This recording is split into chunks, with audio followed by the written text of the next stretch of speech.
A radiação provocada pela queda de um satélite faz com que os mortos saiam de suas covas como zumbis comedores de gente, e um grupo de estranhos tenta sobreviver a essa horda sedenta por sangue em uma casa no campo. Essa é a premissa do remake de 1991 de A Noite dos Mortos-Vivos, e esse foi o filme que escolhi para a estreia do quadro Como Sobreviver. Então, antes de embarcarmos nessa noite assustadora com esses zumbis comedores de cérebro, já curta o vídeo porque isso ajuda muito, e se não quer perder o próximo vídeo desta série, se inscreva ativando o sininho e não perca nada. Agora sim, vamos lá.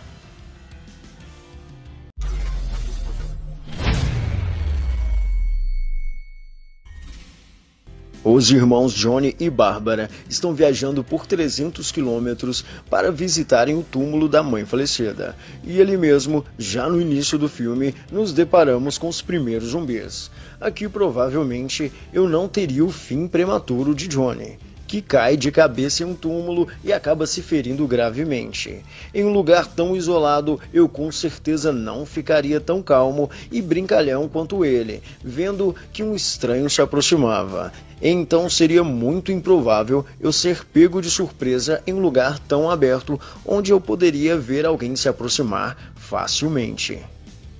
Em seguida, Bárbara tenta escapar dos zumbis, ainda sem entender muito o que estava rolando, mas ela comete outro erro, ao deixar o carro simplesmente despencar ladeira abaixo e colidir com uma árvore. Assim que ela tivesse distanciado dos dois zumbis, ela deveria ter puxado o freio de mão e evitado a colisão. Com isso, ganharia distância e poderia tentar ligar o veículo, que seria muito útil nessa situação. Na verdade, ter um carro com combustível em uma situação como essa pode literalmente definir se você vive ou morre.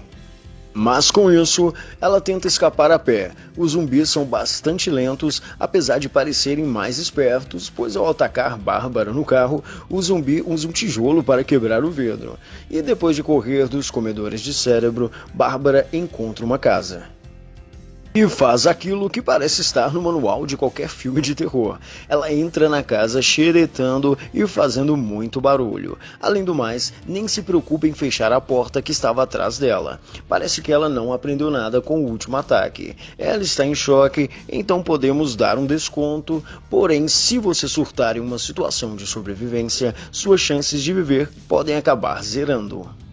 Ela acaba sendo salva por Ben, que parece saber mais a respeito do que está acontecendo e como matar os zumbis. Bárbara também elimina seu primeiro zumbi enquanto Ben lutava na cozinha.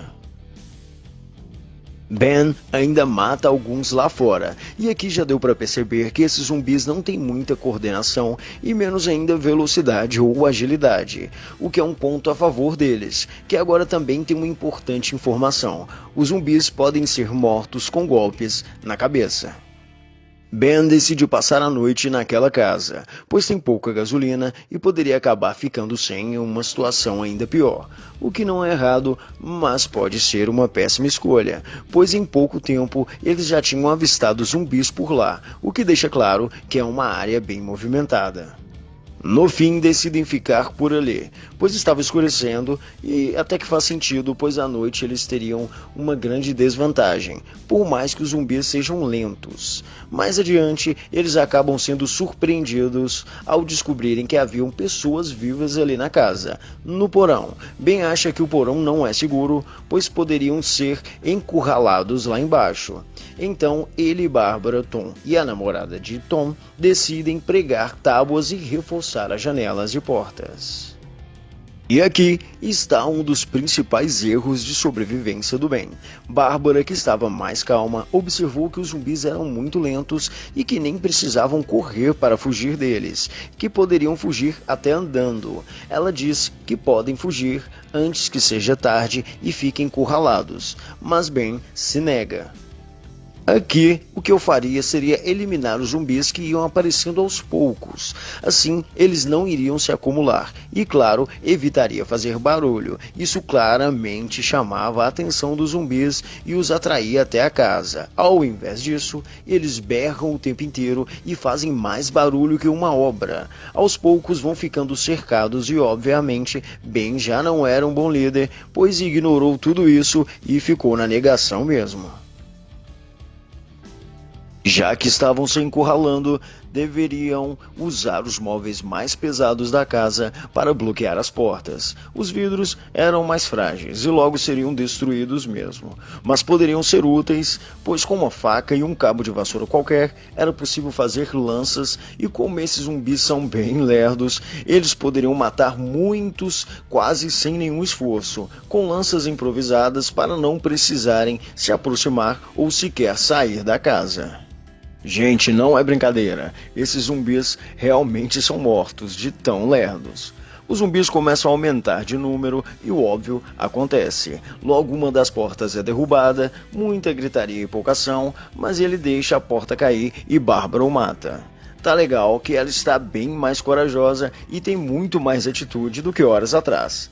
Mas ela comete um erro ao usar a arma para matar o zumbi que estava imobilizado. Depois ainda atira 3 vezes no corpo de outro zumbi que entra e só no 4º tiro mira na cabeça, gastando assim muita munição à toa e fazendo ainda mais barulho.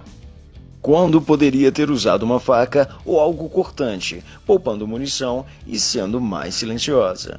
Mas depois do incidente, todos começam a fazer ainda mais barulho pregando as coisas. E enquanto isso, a filha de Cooper, que foi mordida por um zumbi, ainda estava lá passando mal no porão. E o fato dele ter uma família ali é provavelmente o que o segura na casa ainda, já que ele não ajuda ninguém e não é confiável. Ben e ele acabam brigando por conta de uma TV, pois é, uma TV. Eles saem para procurar as chaves do tanque de gasolina. Bárbara avisa novamente que ele e Ben devem fugir, sair de lá, que podem escapar antes que seja tarde, já que os zumbis estavam se aproximando em grande quantidade. E aqui, ela estava certa. Eles deveriam ter fugido e voltado com ajuda depois. Mas ainda acho que se todos fizessem lanças, poderiam matar todos facilmente, pois esses são os zumbis mais lerdos do cinema, não é brincadeira. Uma tartaruga venceria uma corrida contra o mais ágil deles e ainda bêbada. Mas eles resolvem entrar na casa depois que acham a chave. Com isso, Ben, Judy Rose e Tom vão de carro até o posto de gasolina para abrir com as chaves a bomba e encher o tanque. Com o carro, eles poderiam levar todos dali para um lugar mais seguro. Porém aqui acontece uma das cenas mais estúpidas e idiotas que já vi em um filme de sobrevivência. Judy Rose e Tom estão na bomba. Ele descobre que não eram as chaves certas e em um momento de iluminação e genialidade, ele simplesmente atira na bomba de gasolina, que explode com tudo, ferrando assim o carro e as chances de saírem dali dirigindo. Assim, e óbvio, os dois morreram. E morreu. Aqui, o Ben tenta voltar para casa. Não acho que faria isso quando seria bem melhor fugir. A casa é uma armadilha e as chances de ficar encurralado eram muito altas. Um outro erro que Cooper e a esposa cometeram foi deixar a filha mordida livre. Tá certo que não sabiam como isso era transmitido, mas nesse caso, vendo essa possibilidade, eu amarraria a garota sim. Só para garantir. Como isso não foi feito, ela acaba comendo a própria mãe depois de se transformar. Depois disso, Cooper acaba fazendo a merda que era esperada dele, não permitindo que matem sua filha zumbi. Ele acaba trocando tiros com Ben e os dois saem feridos. Cooper acaba indo para o sótão, o que na minha opinião seria o lugar mais seguro da casa desde o início, já que quando se puxa a escada, o acesso se torna impossível por baixo. Deveriam ter pensado nisso desde o começo, assim evitariam fazer tanto barulho e no outro dia, de manhã, poderiam ir embora dali. Bárbara faz o que deveria ter feito há muito tempo e sai do local. Ela acaba encontrando outros sobreviventes. No dia seguinte, ela retorna com um reforço, mas Ben, como sempre, fez a escolha errada e no porão ele já havia virado zumbi no outro dia. Já o Cooper sobreviveu à noite, mas não a Bárbara, que matou o babaca de vez.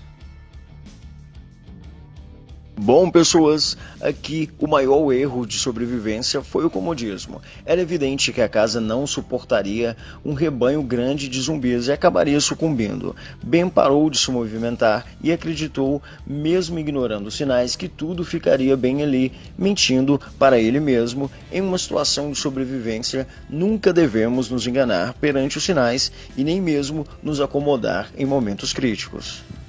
É verdade. Esse filme me lembrou muito a história de um pequeno conto chamado Quem Roubou Meu Queijo, onde o comodismo e a negação se tornam uma prisão. No caso do Ben, um caixão. Mas é isso. Então, o que faria para sobreviver a esse ataque zumbi? Você sobreviveria nessa situação? Comentem que eu respondo muito. Esse vídeo vai ficando por aqui, mas logo logo, se Deus quiser, a gente se vê no futuro.